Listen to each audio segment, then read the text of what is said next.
the road was going to be closed for like 3.5 hours. Like, I don't know, nuclear waste, atomic bomb, whatever this truck was carrying, like, it was bad. They shut down the entire highway.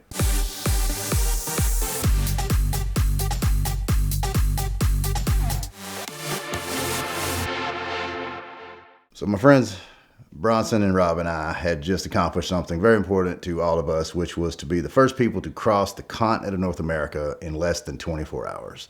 And, from a Lewis and Clark, Christopher Columbus kind of standpoint of like exploring and, the wagon trains of the West, months across this continent, to do so in a single calendar day was really important to us. It wasn't really about breaking any pre-established records, it was just, can we do it in one day? The Atlantic Ocean, wheels in the sand, to the Pacific Ocean, wheels in the sand. Like, what an amazing thing it'd be to do that in one day.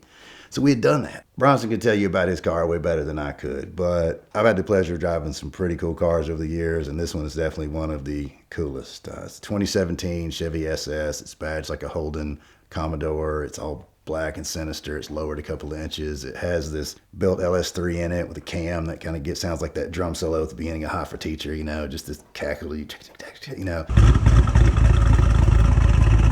That car just looks cool. It sounds so cool. It just has the most like mournful exhaust tone. Like, you can just play with the clutch and the gears. It just sounds so cool ripping through the gears on it. And it is properly fast. I don't know how many horsepower this car has. It has a lot, but it is such a joy to drive. And it's one of those cars you just feel cool sitting in. Like, it's black interior. It just feels up to no good. And when you're doing up to no good things in it, it is the perfect car.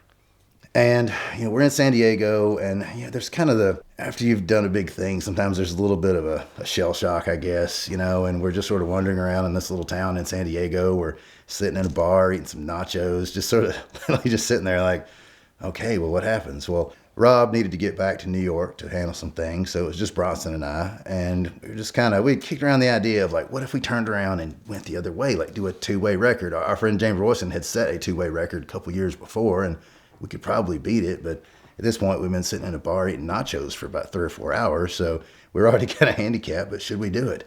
So kind of in this like really crazy way, and Bronson looks over and he's like, well, I got to get the car 2/3 of the way back to get home anyway, so let's do it. So sure enough, Rob gets all his countermeasures up out of the car, and Bronson and I get back in it, and we just turn around and we head east and we start rolling. And at first everything's great. We're driving across the desert. We're just playing cool music. And again, it's not like we'd just done the really intense record pace, just white out cool everything. This drive was a little more casual. We're just playing tunes and cruising along, and the sun's coming up over the desert. It's beautiful. And the first day went really great. A couple of our friends, called. Doug and Arnie had both called, kind of congratulating us on the record. A few other friends had called. We're just kind of on the phone. It wasn't a typical like record run, but we still knew, we had a long way to go and a short time to get there, eastbound and down. So we're driving along, and the whole day goes beautifully. We're just thinking, man, this is just easy. We got to push. James' record was pretty fast, so we need to push, but we can do it. Even the time we lost back at the nacho bar, we can do it. So we're driving along and get to be kind of late afternoon, and right when we just kind of hit that stride of like, yep, we're going to do this. This is just smooth sailing. We got it. All of a sudden, traffic just screeches to a halt. Now, we are in that southern bit of Texas where I-10 is like the closest thing to the Mexican border. There's just nothing to the south. And when you get that far out in the desert, it's not like the East Coast where there's an exit every 2 miles. You might go 40, 50 miles sometimes before there is an exit. We come to a stop, and of course our mission control guys on the radio are still with us. And they're, we see your stop. What's going on? Is the car okay? We're like, yeah, traffic stop. We don't know what's up. And we can't see anything ahead of time. So they're getting online. They're trying to find answers. And, finally somebody turns around and somebody's going the other way, and they stop. They're like, yeah, there's a truck on fire up the road. Like, the whole interstate's shut. We're just like, man, suddenly the casual drive back, the easily to set this record, is suddenly in danger. What do we got to do? So we back up a little bit. There's a little access road right there. We kind of back up a little ways, and Bronson's SS is lowered. It's close to the ground, low profile tires. This is not an off-road vehicle, and all the roads around us are just sand and dirt. And we already were down a spare tire because I'd blown one up on the way out there at 100 something miles an hour. So we're at a deficit. So we're on like Google Maps, or we can do like the photo, the satellite photo. We're trying to look at dirt roads and whatever. And we see what looks like a dirt road that goes like kind of down this side road and up a ways and kind of goes around the part where the truck is. So quick, let's do that. So we go down that road, and it turns out what looked like a road crossing was railroad tracks. And this car is not getting over railroad tracks. So now we're thinking like, well, can we kind of drive down like the side of the railroad tracks? Is this going to work? And Bronson's like, nah, we don't have a spare tire, so let's don't push this. All right, right. So we go back again, and then we feed another road. It turns out to be some like mining road, and it's gated off, and like there's no way around it. It is 50 miles back to just the next exit, let alone any way to get around. Well, we can't go forward, so we just go back. We're almost out of gas too. Our next gas stop was literally over the hill, so we're running on fumes as it is. So now we're in danger of going the wrong way, running out of gas in the middle of literally nowhere. So we're kind of hypermiling it. He's doing a really good job, just kind of feathering the engine. He knows the car really well. We hypermile this thing back. We get to a gas station, we get some gas, and we're just like, what do we do? Like, there's literally no way around. There's no even side roads out here. So we're like, you know what?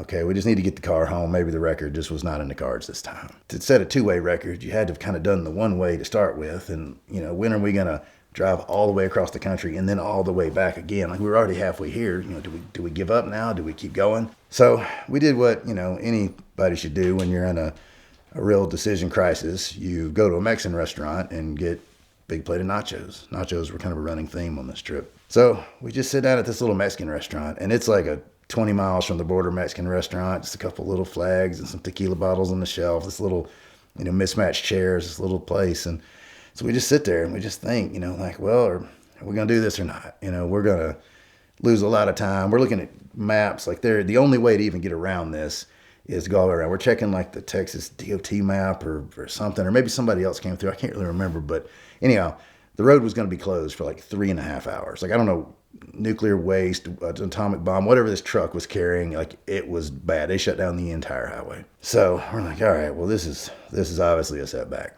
So we get done with the Mexican food. We kind of kick a few ideas around. We end up like just, there was this cool like old service station out in the desert, and so I get the camera out, and like Bronson's coming by, I'm doing these like low angle roller shots. Like, we're just goofing off. Like, we're not even on a record run anymore. We're just kind of stuck out in the desert and goofing off, and we get a few shots in, and we get back in the car, and we're just like, well, what do we do? And so our mission control guys pop back on. They're like, hey, we think we found a way around, but it's far.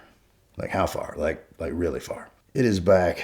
I think we'd gone back 25 miles. It was another 50 miles back. So we're like 75 miles back west, then on some little 2-lane road that goes like 100 miles. I mean, way out there, miles and miles and miles north. And then it turns east again, goes on some little highway, and then it turns south again. We basically make a box around the bit of the road that's shut down, and it's going to take hours. So we were like, all right, are we going to do this or not? So, Bronson's one of those, like, he's a man of few words, but when he says them, they count, and he was like, we came to do a thing. Let's do that thing. It's like, oh, yeah, let's do that thing. Let's do it.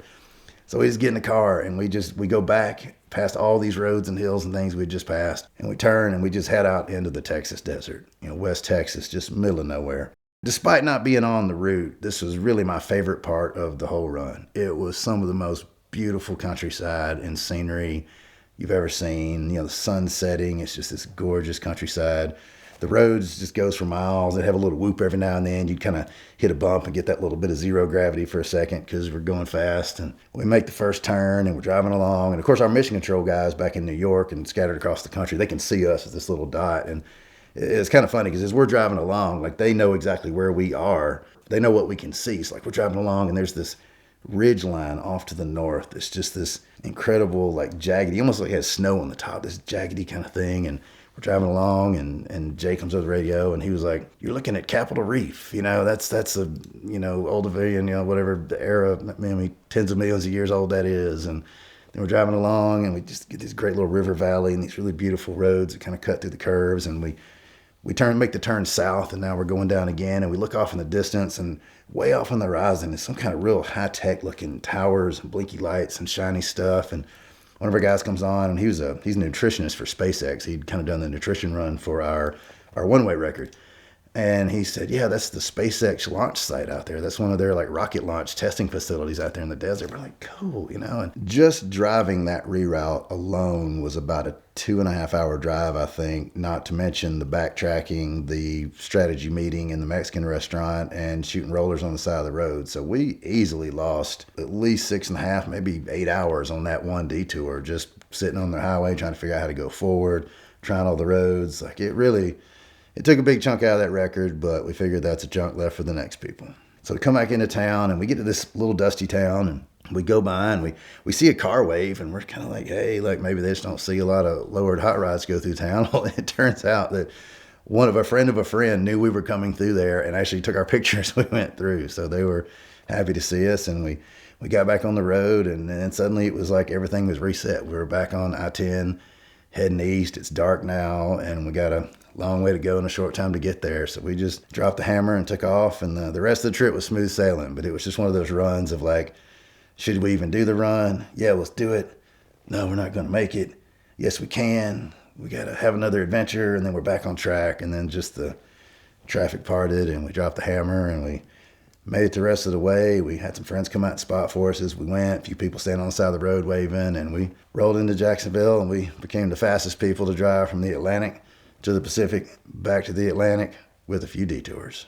The time we were trying to beat was set by our friend James Royston. He had done this run sort of on a whim a few years before, and he had a time around 72 hours. We didn't actually even have the exact numbers in front of us. We knew it was about 72 hours. So that was the magic time to beat. And, you know, Bronson built a really good car. It was capable of some really good speed. So we thought we really had this one in the bag. But yeah, after the detour, suddenly that record seemed a little less attainable. So we really had to put the pedal down. We ended up doing it in 64 hours and 14 minutes. So gave us about an 8-hour lead on the record, but certainly left some time out there. Little did I know that being excited to be part of this first two-way record, that just a couple of months later, my friends Nick and Wes would invite me to come along and do the two-way Cannonball record from the Red Ball to Portofino back to the Red Ball. So it was a summer of two ways for me.